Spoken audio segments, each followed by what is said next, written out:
Assalamualaikum warahmatullahi wabarakatuh. Jumpa lagi dengan para calon mahasiswa Indonesia tahun 2023, terutama teman-teman yang akan berjuang untuk memperebutkan tiket PTN melalui jalur tulis SNPT atau jalur tes tahun 2023. Di video kali ini saya akan mengupas tentang data keketatan prodi SNBT UNES, terutama yang di kelompok sesungguhnya tahun 2023. Semoga membantu dalam teman-teman menentukan pilihan mana prodi-prodi yang punya peluang besar untuk lolos di SNBT tahun ini. Nah, di video berikutnya saya akan coba kupas terkait dengan skor-skor UTBK yang dibutuhkan untuk bisa lolos di UNES. Untuk itu, ikuti terus video yang ada di channel ini.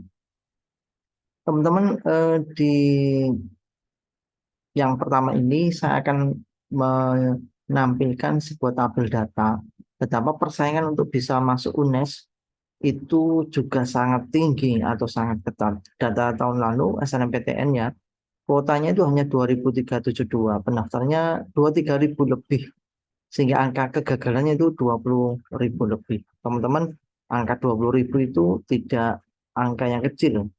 Artinya ini menunjukkan betapa persaingan untuk masuk UNES itu sangat tinggi sekali. Di SBMPTN juga tidak jauh berbeda, kuotanya hanya 3.819, 3.000 lebih, tapi pendaftarnya 31.900, sehingga angka gagalnya itu 28.000 lebih. Angka 28.000 ini juga angka yang sangat-sangat banyak sekali. Bagaimana dengan tahun ini? SNBT 2023 UNES itu membuka kuota 4.165. Berapa pendaftarnya? Kalau merujuk ke tahun lalu ya 30 ribuan lebih. Artinya angka kegagalannya bisa mencapai 26.000 lebih. Nah, untuk itu di video kali ini mudah-mudahan membantu teman-teman untuk melihat mana prodi-prodi yang punya peluang tinggi, mana prodi-prodi yang punya peluang kecil untuk bisa lolos. Sehingga teman-teman tidak menambah daftar jumlah mahasiswa yang gagal di SNBT tahun 2023. Baik. Di video kali ini khusus untuk prodi-prodi kelompok sesungguhnya. Saya mulai dari klaster pertama, klaster prodi-prodi yang paling ketat. Yang pertama ternyata ada prodi PGSD, kuotanya hanya lumayan sebenarnya 65, peminatnya 865, keketatan 7,51. Nomor dua ada prodi manajemen, kuotanya cukup besar 105, peminatnya 1.372. Kuota besar diikuti dengan peminat yang banyak juga. Keketatannya 7,65%.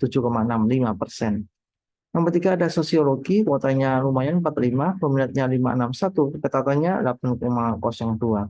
Di nomor 4 ada ilmu administrasi negara, kuotanya lumayan besar 78, peminatnya 755, keketatannya 10,33. Nomor 5 ada sastra Inggris, kuotanya 45, peminatnya 433, keketatan 10,39.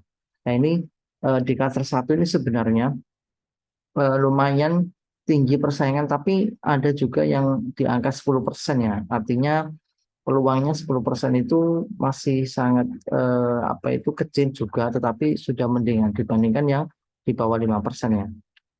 Di kelas kedua ada ilmu administrasi bisnis, kuotanya lumayan 85, peminatnya 797, keketatannya 10,66.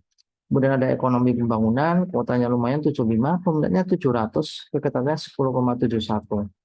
Lanjut ada ilmu kesejahteraan sosial, kuotanya juga lumayan besar 60, peminatnya 525, keketatannya 11,43. Nomor 9 ada ekonomi syariah, kuotanya lumayan 40, peminatnya 331, keketatannya 12,08.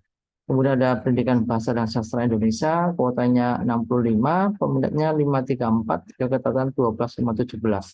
Nah, jika kedua ini sudah di atas 10%. Walaupun peminatnya juga banyak, tapi karena kuotanya besar, keketatannya juga semakin besar. Artinya peluang untuk bisa masuk menjadi lebih besar. Di klaster ketiga ada HI, kuotanya lumayan ini 75, peminatnya 613, keketatan 12,23. Lanjut nomor 12 ada akuntansi, kuotanya sangat banyak ya, 110. Peminatnya 885, keketatan 12,43. Nomor 13 ada televisi dan film, kuotanya lumayan 45, peminatnya 354, keketatan 12,71. Nomor 14 ada sastra Indonesia, kuotanya 45, peminatnya 338, keketatan 13,31. Nomor 15 ada pendidikan sejarah, kuotanya lumayan 43, peminatnya 316, sehingga keketatannya 13,61. Nah, ini sudah mulai semakin besar angkanya, menunjukkan semakin besar peluangnya.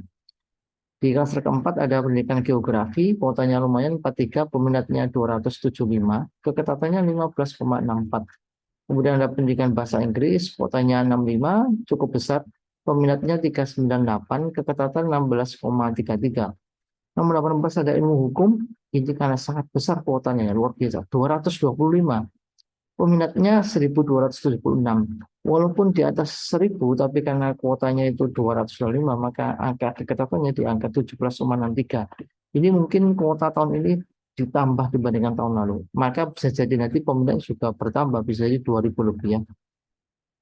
Nomor 11 ada PGSD di kampus Bondowoso, kuotanya lumayan 43, peminat 232, keketatan 18,53 dan nomor 20 ada pendidikan ekonomi, kuotanya 65, peminat 320, keketatan 20,31. Nah, ini di fase keempat sudah mendekati angka 20, bahkan ini ada yang keketatan 20%, artinya seperlima ya peluangnya.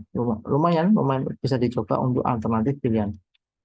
Di klaster terakhir nomor 5 ada ilmu sejarah, kuotanya cukup banyak ini 50, peminatnya 226, sehingga keketatannya di angka 22,12. Lanjut di ekonomi syariah di kampus Bondowoso hanya 22 kuotanya, peminatnya hanya 91, keketatannya 24,18, seperempat ya, seperempat peluangnya bisa lolos. Lanjut ada PG PAUD, kuotanya lumayan 70, peminatnya 222, keketatan 31,53 dan terakhir pendidikan luar sekolah lumayan kuotanya 45, peminatnya hanya 124, keketatannya 36,29. Nah, ini teman-teman daftar-daftar angka-angka kuota peminat dan keketatan di UNED Universitas Jember tahun 2023 khusus yang jalur SNBT. Dan ini adalah kelompok-kelompok susun. Mudah-mudahan ini sangat membantu teman-teman menentukan pilihan karena masa pendaftaran sudah dibuka. Tentunya teman-teman harus bisa menentukan pilihan yang mana pilihan itu punya peluang besar bisa diterima. Jangan memilih produk-produk yang memang teman-teman butuh modal tinggi tapi peluangnya kecil. Sama saja teman-teman menambah daftar jumlah calon mahasiswa yang tidak lolos atau gagal di SNBT tahun 2023. Baik, yang penting tetap semangat, ikuti terus informasi di channel ini dan sampai ketemu di video berikutnya. Wassalamualaikum warahmatullahi wabarakatuh.